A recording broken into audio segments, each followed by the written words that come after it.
భగవంతుడిలో భేద దృష్టి చూడటం అనేది అది మహాపరాధం అవుతుంది. శివుడు వేరే, విష్ణువు వేరే, విష్ణువు కంటే శివుడు పెద్ద, శివుడి కంటే విష్ణువు పెద్ద అని అనుకోవటం మాత్రం చాలా పొరపాటు, అది మహాపరాధం. కర్మ విపాకం అనే గ్రంథం ఉంది.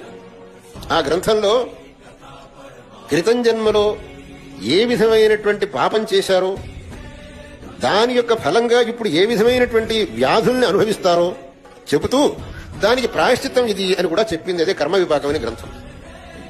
ఆ గ్రంథంలో ఈ కడుపు నొప్పి అనేది ఎవడికొస్తుంది అనే విషయాన్ని చెబుతూ యో బ్రహ్మ విష్ణు రుద్రాణం భేదముత్తమ భావతః సాధయేత్ ఉదర వ్యాధియుక్తో భవతి మానవః.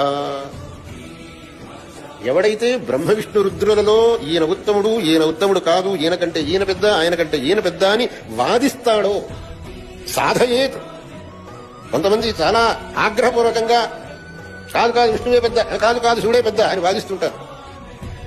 వాళ్ళు పై జన్మలో ఉదరవ్యాధియుక్తో భవతి. ఇది మీరు మేము చెప్పింది కాదు, ఋషులు చెప్పిన వాక్యం ఇది.